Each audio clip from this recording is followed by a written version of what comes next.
Hey everyone, welcome to another action-packed episode of ARG Presents. I'm Amigo Aaron, joined, as always, by the big voice on my right, Brent. Hey, how's it going? As always, as of last week. That's right. So, Brent, tell us what we're playing this week and why. We are playing selections from the Family Disk System, better known as the Famicom Disk System in Japan, due to me being stuck with an atrocious game last week, forced to play. Where finally we're going to move at least a little bit up in the world. Oh my gosh. Yeah, Bo didn't do any favors when he picked He Bubsy did not. for you. So, and I thought we were friends. Yeah, no, well, then think again, pal. It's professional now. So, as Brent stated, we're going to be looking at stuff on the Family Computer Disk System. A very interesting system. Never released here in the States. I don't think it was released outside of Japan. No, Japan only. So we're going to take a quick look at this unusual system. You can see here we have some of the accoutrement from the Famicom Disk System. You want to explain what this stuff is, Brent?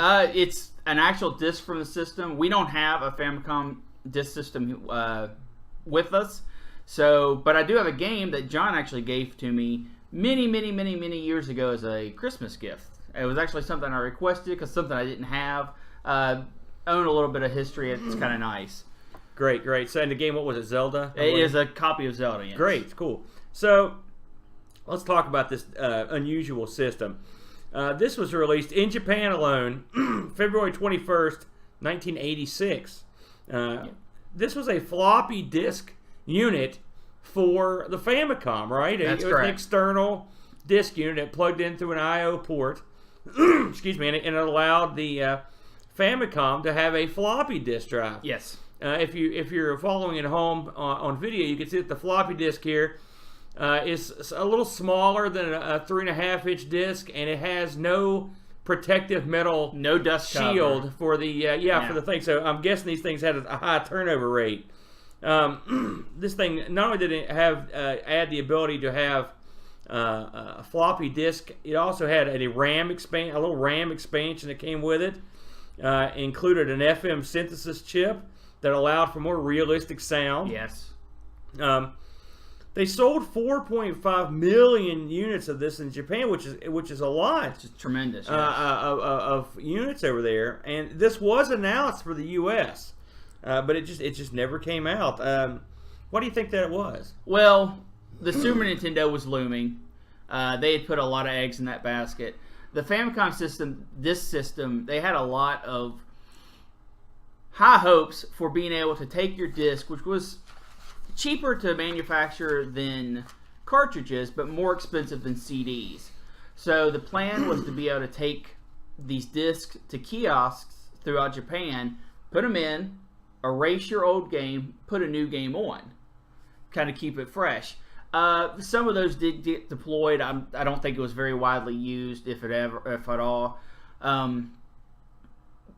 But Nintendo kind of saw the writing on the wall. The Famicom had its lifespan had expired. It was really time to move on to a 16-bit system like their competitors were doing. I will say that the disc writing kiosk was a good idea. It was a great idea. When you look at what they did here, because in Japan, game rental was a no-no. Right. It was. So what you would do is you would take your disc, you would play it. When you were done with it, you go to this kiosk, and for a rental fee of 500 yen, which is about $3.50 US, you could go out and you can take your disc to the station. It would erase the game that was on it, rewrite you a new game. You can take it home. Not too bad. And you can play it for as long as you wanted. Yep. I mean, that's a hell of an idea. Sure. It got around the law, really. Well, it reminds me. Well, I mean, you got to think, why was the law there? It was a law. Part of the reason the law was there is because Nintendo didn't like game rentals, and so they were more than happy to provide you an alternative. And really, as far as alternatives go, that's not a bad one. No, it's not. And it made that disc system worth having. You could also do things with the disk system that you could not do with the regular system, which includes saving games on the discs, which was nice. So you actually had some sort of I/O. You could actually write to the disc, right? And so that gave it a little bit of legs as well. But the disc held about 112K. Yeah, they were small. Yeah, but I guess that's per side. Yes. Because you did flip these discs when they were double-sided discs. Yes. So if you think about the this would have been an 86. I think a DOS disc. I think we were up to the 720 at that time. I believe was what the discs were holding. I could be wrong. That gets in that area where you're starting to change formats on the disc. So these discs didn't hold a ton of data, but you got to consider that these Nintendo games weren't that big, right. Either. So it worked out pretty well. And it allowed them to have some expandability on the amount of gameplay you could stick in there too. So it had a good run. Like I said, they support these pretty much until the end of the Nintendo system in Japan. Right. Like I said, it makes one wonder why they didn't bring the system to America. I don't know, maybe it was a kiosk thing. Maybe, the Japanese, I think Nintendo tended to think that the American market was just not that bright, which we'll get into, or not that adept at this sort of thing. Right. And I will say, implementing a system like this in Japan would be a lot simpler than doing it in the U.S. The U.S. is vast. And it might be difficult to put. That's a lot of kiosks. Yeah, well, I mean, you could localize it in your huge cities, and then everyone else is left out. So the launch titles for this thing were pretty interesting. You had baseball, golf, mahjong, soccer, right? Tennis. Then you had a couple more notable titles, Super Mario Brothers and The Legend of Zelda. So you actually have one of the launch discs right there. And you also had a game called Contest, which I've never heard of that one. So it was a good system. One thing that was easy to pirate, I read, so that was probably something that helped shape their ideas about what they were going to do. Well, the main copy protection on these, right? I know it's indented letters on Nintendo. It had pegs that would come down and go in those letters, and if the pegs couldn't go in those letters, it wouldn't read the disc. Really? No kidding? Yeah. On the front of the disc, I saw that the little Nintendo. Yeah. I mean, it didn't take long for people to figure that out, and they just hollowed out that area or made a hole in it so that the little pegs would go down into it. Kind of a neat system, from back in the day. I looked these up on eBay just for fun to see what they were going for, and the disc system you can actually get a pretty decent price on. Yes. Now, if you're looking for the system, I mean, you clearly have to have a Japanese Famicom to use the disc system. That's correct. The disc system by itself, I looked, and there's a lot of these in Canada for some reason. People selling these out of Canada. I can't explain why. But I found $55 was between $55 and $65 was a popular price on these.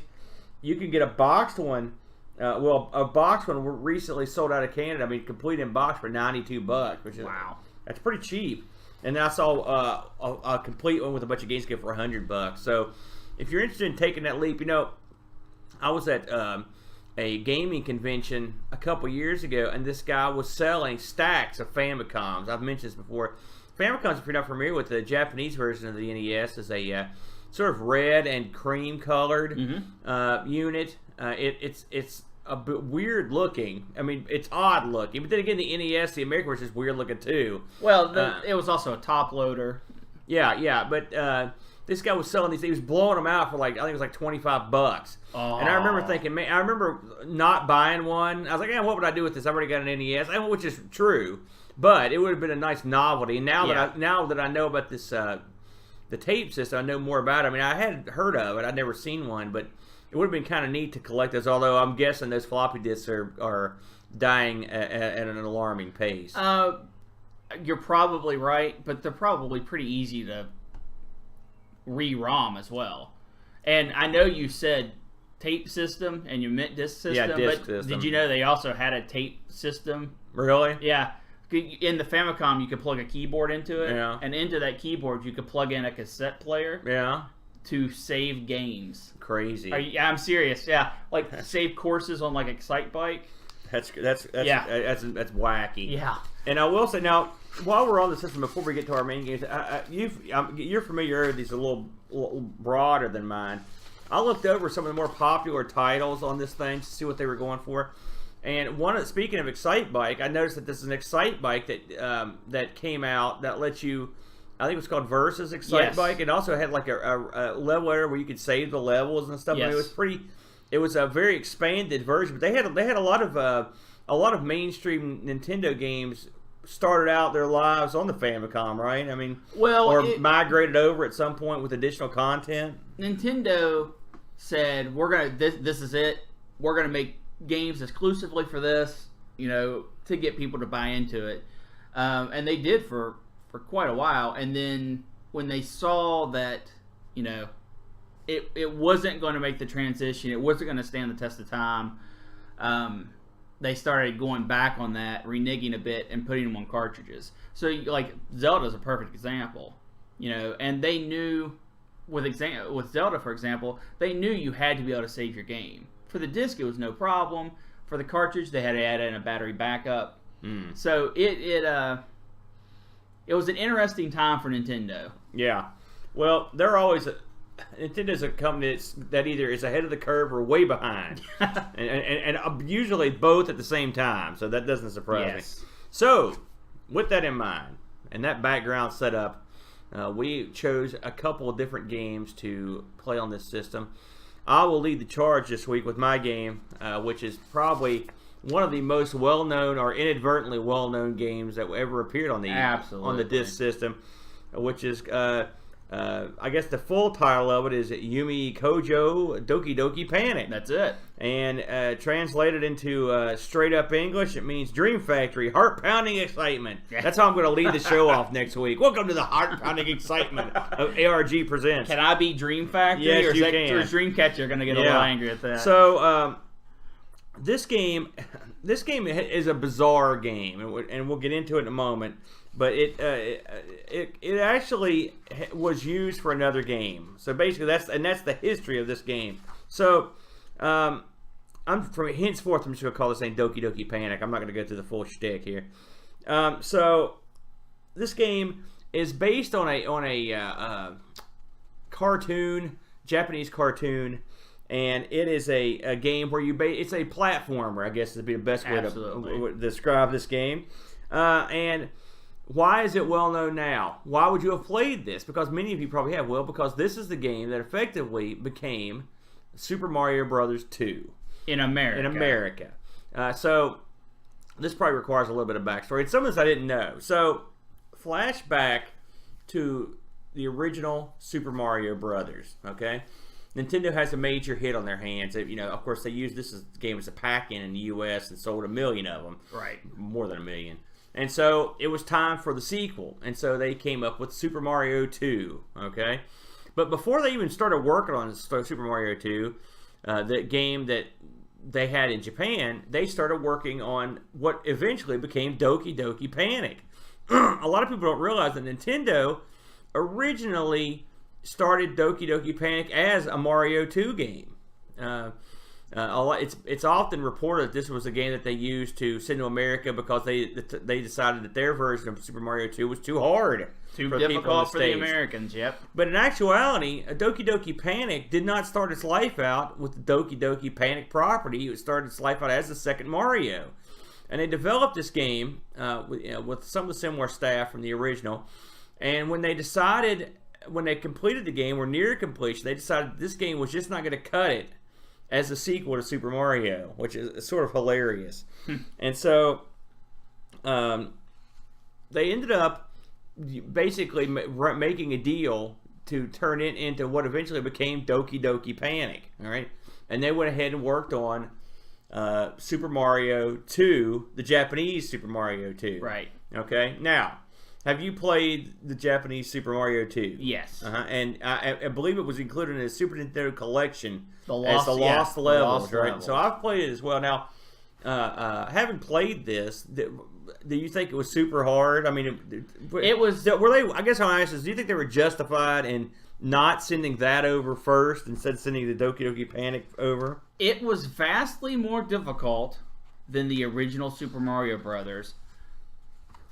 And it was probably more difficult than our Super Mario Brothers 2. However, with some of the other lineup that was out there, I don't. It's certainly not the most difficult game that ever came to Nintendo or anything like that, even by any of the wildest stretches of the imagination. Right. So I think Nintendo balked. I think Nintendo was really worried about hurting the North American market because that's where they were making a ton of money. So they just thought, well, we'll throw this at them. It's easier. It's more colorful. It's different. And I think that was really more the decision than anything else. I know the harder thing is the official reason, but I never bought it. I never thought that was really what Nintendo was thinking. So just to go into the particulars, this came out, and I'm pretty much going to focus on Doki Doki Panic the game, but we'll get into some of the similarities and differences between Super Mario 2, the American version, in a minute. So this thing came out in '87 in Japan, and again it was released as Yumi Kojo Doki Doki Panic, and my Japanese is a little rusty, so I'm sure it's not who knows what it's supposed to be. I'm sure you've offended someone's grandmother. So this game's plot's a little bit different than Mario, but a little bit not. The game takes place inside of a book. All right. Now this is verbatim from the box stuff. The book tells the story of the land of Mu. That's MW, where the quality of dreams determine the quality of the weather the next day. All right. It gets better. Because of this, the Mu citizens invented a dream machine so they could always have good dreams. Now think about that. The concept that's pretty high level stuff. Yeah. Your dreams determine the weather. So what does that say about the people that are in Seattle, for example, where it rains perpetually, or the UK? You need to dream better over there. So they invented this dream machine so they could always have good dreams. One day, an evil toad named Mamu, and he got a name change, needless to say, in the Super Mario 2. Anyway, he invaded the land and twisted the dream machine into a nightmare machine. That's what evil does. But the people of Mu learned about his weaknesses to vegetables and used those to defeat him. I have a weakness to those as well, unfortunately. So this book found its way to an Arabian family. Their pet monkey, Rusa, gives the book to the twins Pokey and Picky. It's not over. The twins quarrel and end up ripping out the last page of the book, causing its ending to be erased. Mamu, I like saying that. Mamu, freed, reaches through the pages and grabs the twins, pulling them into the book. Yep. Rusa gets the twins' parents, Mama and Papa, and their brother Imogen, and Imogen's girlfriend Lena, and they enter the book to rescue them. Wow. There's a lot of backstory there for that. And as I recall in the Mario version, it's a much less of a backstory. Just sort of, just sort of go. Well, it was all a dream. Yeah. So, that's still kind of a neat. That's a neat backstory. Yeah, I like it. I mean, outside of the weakness to vegetables thing, I could buy that as a story. Yeah. So. This game starts off with you basically choose a character. Now you've got several different characters here. Now again these all got changed in the actual game. So your Arabian family, you get to pick from one of these characters. You got Imogen, which is a sort of a classic genie-looking guy, basically. Yeah. The all-around guy. You got Lena or Lina, which is his girlfriend. You've also got Mama and Papa, okay? Right. So these characters translated directly into Mario, and if you think about this, it's kind of wacky, all right? So what do we know about having played some of the Mario games? The characters have different attributes. Mario is sort of the average character. Yep. Luigi can jump high. Princess Peach can kind of float. Yep.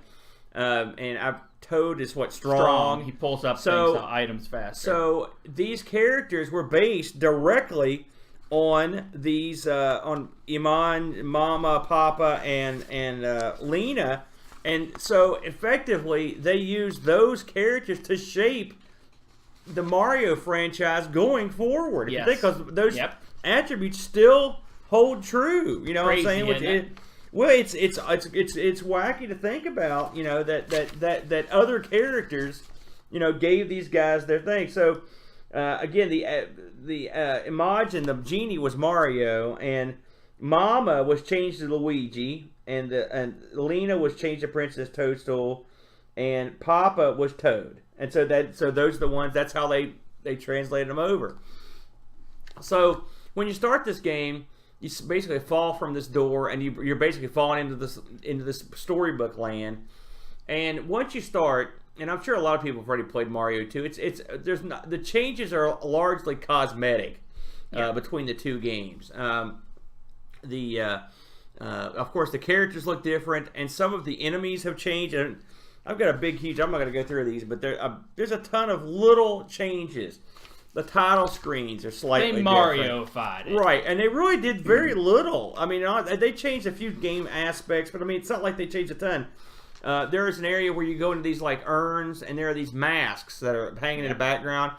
In Super Mario 2, one of the masks will come alive after you get whatever the key is, and they'll come after you. In the Japanese version, it didn't happen. Oh, it does. Yeah, it doesn't happen in the urn. Right. It comes out after. Another aspect of the game is switching characters. So you can't in the Japanese version, you don't switch characters arbitrarily between levels. You also, in the Japanese disc version of the game, you can save your game, which is remarkable. I mean, I would have liked to have had a save feature for Mario 2. Oh gosh, absolutely! It would have helped a lot. So basically, you go through this land, and it's a land of mushrooms and stars and waterfalls and deserts. I mean, there's a ton of different areas you go through, but it's platformy goodness. But if you play the original Super Mario, and I think we've all played that. There's little to no similarity. Night and day. Yeah, I mean, really, the whole structure of it is completely different. Yes. Now, you were a Nintendo guy back in those days. Yes. You're really into it. So, do you recall the first time you saw this game and what your thoughts were after? Because I know you'd played Super Mario quite a bit. We used to have it. This was my favorite of the Mario series. Really? Yes. Even over 3, Super Mario Bros. 3 has a special place in my heart. I remember, this is youth for you. I remember when I first heard that the Mario game wasn't a Mario game. It was, it was another game before it became Mario. Right. I was crestfallen. I was like, oh no, my favorite Mario game isn't actually a Mario game. And it hurt inside. And I for a long time, I resented the game because of that. But cooler health prevailed. It is so different. The enemy structures, some of the enemies are now iconic to the rest of the franchise. Yeah. Shy Guys in particular. It's funny you should mention that, because one of the little tidbits I read on this thing was that despite the fact that the Shy Guys, there's the gray Shy Guys that are in the manual, they do not appear in the game. the gray Shy Guy. The color. Yeah. Right. But Super Mario Bros. 2 was always my favorite, and going and playing Doki Doki Panic this week, preparing for the reviews, man, really brought me back. But I remembered where all the warp zones were, went through the game, had a great time playing. I mean, there was very little change. There was, and it was kind of fun exploring the changes. I remember when I first picked up the key and the mask didn't chase me immediately. I was like, okay, maybe this doesn't have that, and then went outside of the urn, and the mask started coming at me. I was like, okay, well, it does have that. Yeah, and there are lots of little graphical changes with the stars and some of the enemies, just the way they look. They changed a boss. I believe they had changed one of the mousers into this like a claw crab in one of the levels. But I mean, for the most part, with the exception of the cosmetic changes, it's the same game. The controls are a little tighter on the Nintendo. Yeah. Or the Super Mario Bros. 2. I didn't compare it side by side, but the Luigi high jump seemed a little more floaty on Doki Doki Panic. Now, this is me comparing a game I haven't played for probably 5 years to something I just played yesterday, but since I remembered so many other aspects I would say that my memory is probably pretty close on that stuff. Yeah, you're right. Luigi's jump is different. Believe it or not, someone took and went and did a scale on all these things and just went through and checked everything. And I mean, like I said, for the most part, a lot of it's arbitrary stuff. Like I said, the bosses change levels to a certain degree, or change hit points, stuff like that. But there were a few interesting tidbits I dug up that I did not know. Like I mentioned before, Doki Doki Panic actually did start off life as Mario 2, but get this. In the prototype stage, this featured simultaneous co-op play. That would be a nightmare. That would be a nightmare. I mean, some of the levels, it would be fine, and some of those levels, it would be horrible, trying to make those jumps together. I think it might be kind of fun to have some. Oh, my gosh. The ice level, 4-1, where you're running on the ice, where you basically just have to go, that would be so hard with two people. You know, having played Doki Doki Panic and played Super Mario 2, do you have a preference between the two? Well, that's not really fair. It is. It's a fair question. When you look at it Super from Mario Brothers 2, of course. Right. Just because it holds more to my childhood and my history. I'm just way more familiar to it. So the what became turtle shells in Super Mario Brothers 2, I don't know what they were in Doki Doki Panic, like a mask maybe? There was, that was one of the little graphical differences that... I remember picking it up, I was like, what in the world is this? I threw it and I was like, okay, that's a turtle shell. But I had no idea what it was in the Doki Doki Panic. They were black-faced head. Well, I understand well that got changed. Like, for example, the grass was different colors. The little potions you get used to be in Doki Doki Panic. They're lamps. They're like Aladdin lamps, which is it's just different. Something else I noticed is like there are certain levels where you walk into this like bird face. Remember the bird face? In the Japanese version, what it looks like to me is like a luchador mask. Yes. But it's more like a what do they call that? Entertainment stage entertainment. I can't remember what it's called. But it's like a mask you would wear on stage during one of the old classes. Oh, yeah. You know what I'm talking about. Like a kabuki. Kabuki, yes, exactly. That's exactly what I meant. They changed the bomb explosion to an English. In Doki Doki, it just says B-O-M, bomb. Yeah. There's no B at the end. And they changed the mushrooms, and they changed some of the vegetables, the way they look. And they changed the ending with Mario having a big snooze at the end of that. Well, I remember seeing the graphics for that. I was like, wow, look at that. That's amazing. Yeah. I remember leaving it on that screen forever. Oh, I was and so the music impressed. was great. great. It was really nice. Now, here's something I have to ask you. Now, I didn't, in my youth, it just never even occurred to me. But you go into this dreamland, right? And the first part of the game, the enemies don't attack. They just kind of walk around, and you're sitting there clobbering them, picking them up, throwing them over waterfalls. Yeah. Have you ever felt like a bad guy at the beginning of this game? It is odd. I mean, there's a lot of areas. And Mario in general, you're basically going through these lands and just stomping the crap out of stuff that's just...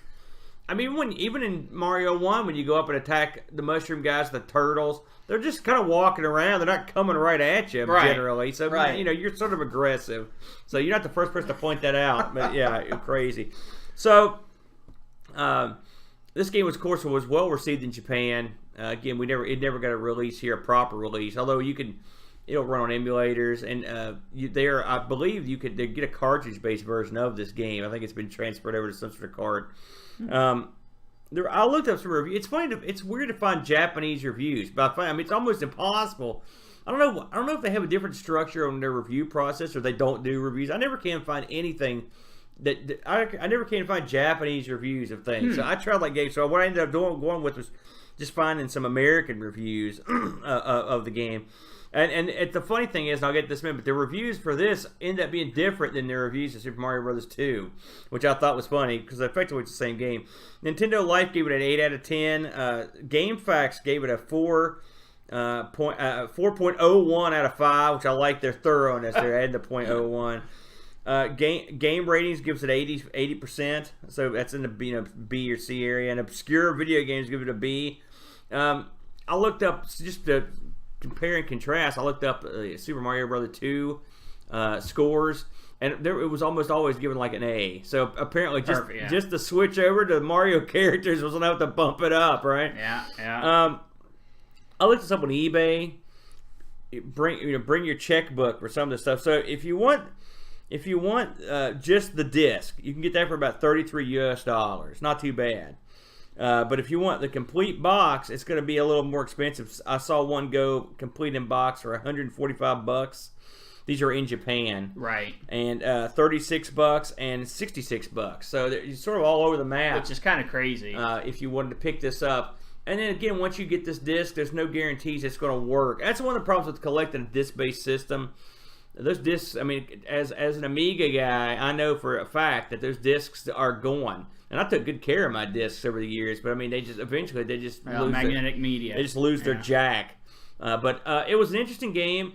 I will admit that when Brent asked me, what game do you want to play for the Famicom Disk System, I had no familiarity with it at all. And I looked over the list, and for some reason, I was like, Doki Doki Panic. Yeah, I think I've heard of that. That might be fun. And I picked it, and then once I looked at it, I was like, well, son of a gun. It's Super Mario 2. I'd forgotten about it. So, yeah, I felt like quite the fool. When you set your pick, because I struggled over my pick. I wanted to pick something really unique. And you picked that, and I was like, huh. Yeah, I know. I was like, well, at least I don't have to do a lot of research. Listen, I will say, I did not know the background with Nintendo. I'd always heard the tale that they converted over, but the fact that they were working with that, so in some ways, having this come out of Super Mario Bros. 2 in the U.S. is appropriate, given the fact that it was originally supposed to be Super Mario Bros. 2 in the first place. And you know what? That makes 1992 Brent, or actually, I guess it'd be older than that, 1989 Brent, a lot happier. Good, because that guy was miserable. I had to live with him. What a bum. So, Brent, what do you got for us this week? I chose Falsion. Say that again. How do you pronounce Falsion. Falsion. Why don't you spell that for the people at home? Falsion, although it is Japan. It is translated from Japanese. So we had a discussion before the show about what the correct pronunciation this was, and we're still not 100% sure. I've heard it pronounced multiple ways. Incredible game. Okay. Let's go all the way back. This is made by Konami. One of only a handful of 3D games that ever came out for the Family Disk System. We'll get into that a little bit later. I never heard of this system until I looked at this game. Yeah, crazy, huh? The plot is your basic. You've got to stop the evil aliens from invading. They made all these ships, and they sent them through warp speed. But only your ship survives, so now you have to go and squash the alien uprising from its heart. I didn't get that much out of it when I played it. All the plot is in the manual. Yeah, it's one of those. That's the way you do it. Well, and that pretty much was the thing back in the day. Yeah. Gameplay on this, what'd you think? I thought it was pretty good. I kind of dug it. I mean, it was play. It wasn't like I didn't get insta killed, so that's always something when it comes to that shooter. Better than last week. Oh yeah, but what I thought it was, it reminded me of there was a Sega Laserdisc game, which is funny. I just looked this up before the show. I can't remember what it was called, but it was a similar viewpoint, and they used the Laserdisc to cut sort of as the background as the ship's coming at you, and it sort of reminded me of this. I know it was compared also to Space Harrier. There's also there's another game that plays a lot like this. It's sort of a free form. I don't want to call it a free form Gyrus, but it's got the same sort of.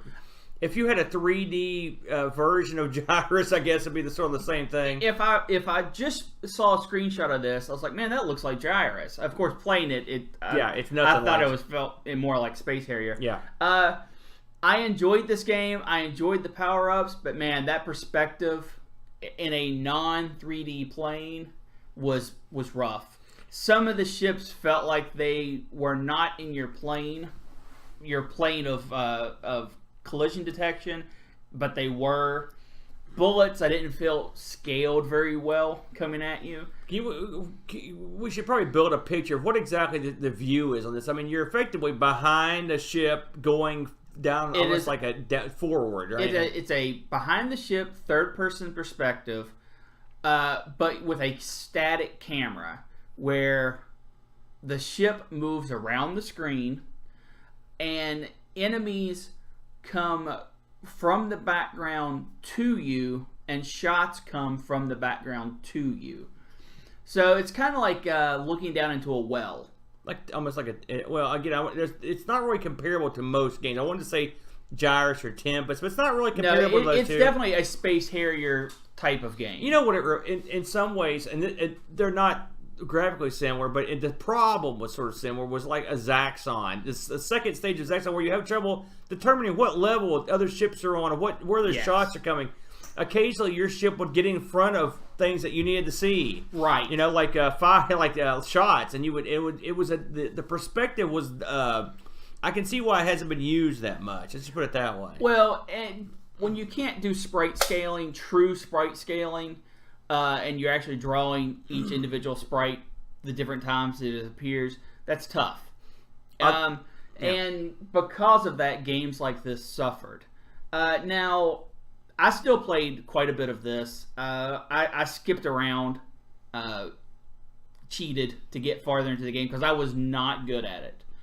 That's an ongoing theme with our show. Well, but the later levels, when you get away from the solid black background, that really helps the game.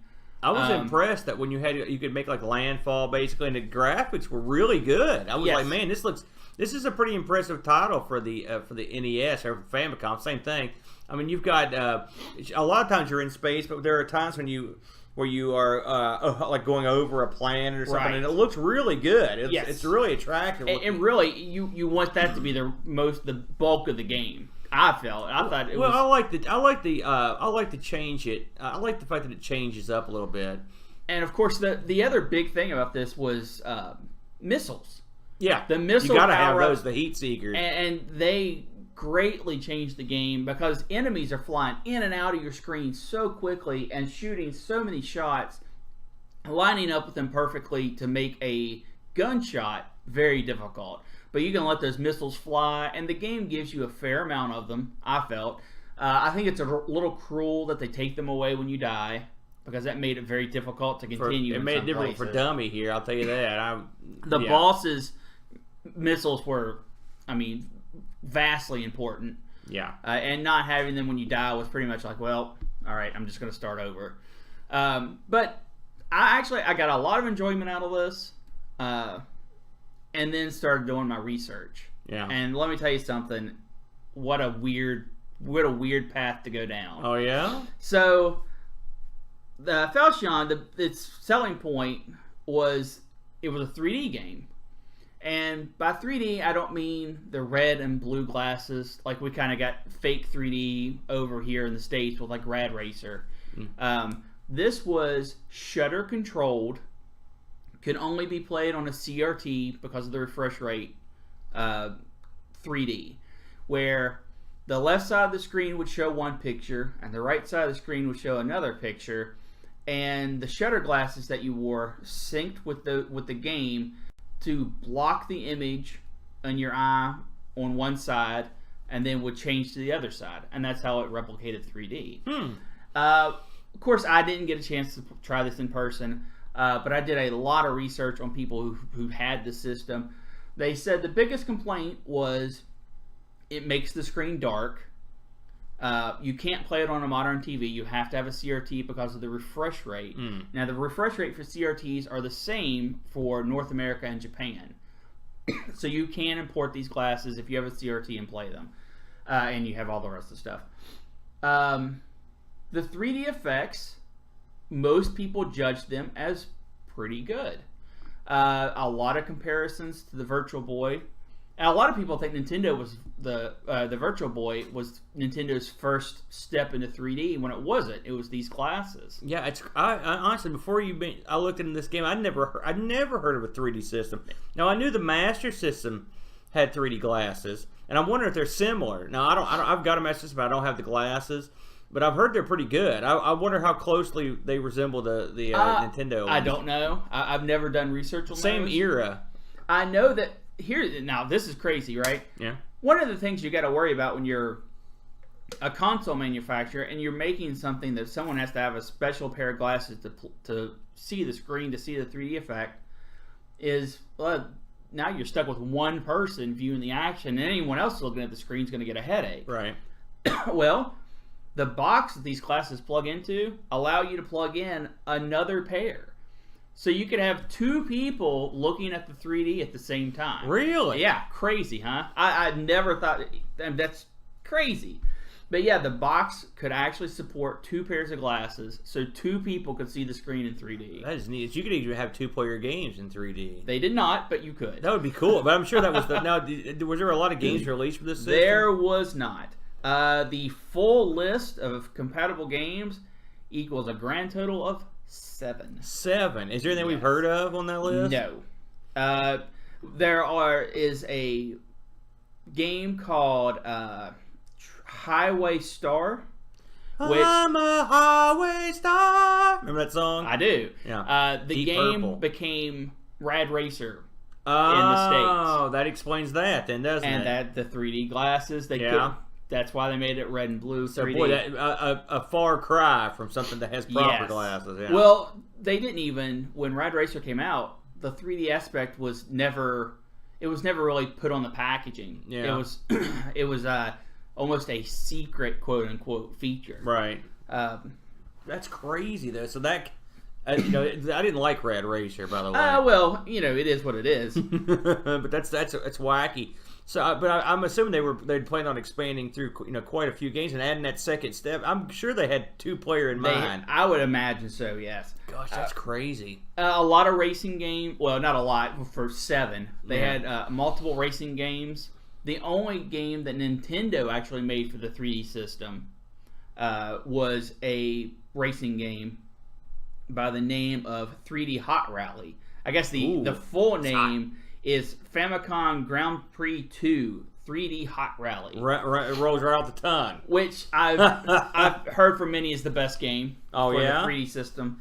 But that, 7 games total. Now, if you ponder this for a moment, if I may go to a sidebar, we often mock the Genesis for all these crazy add-ons. But if you ponder this, to play what eventually became Rad Racer, you've got to have the Famicom plus the Disk System, plus you have to have the 3D thing. So you're stacking a lot of stuff on this sucker too. So it looks like they beat the Genesis to the punch on having a bunch of crazy peripherals too. Yeah. Now they did have kart games for the 3D system as well. It wasn't a Famicom. It wasn't a Disk System exclusive. But the one we're talking about this week was right? Yeah. Yes. The only way you can play Falsion at all is in the Disk System. It never came to a legal download system. It was never converted to another cart. And really, I would say they spent all their money on the 3D aspect. But do you know what this game is probably most noted for? No, I have no idea. It's music.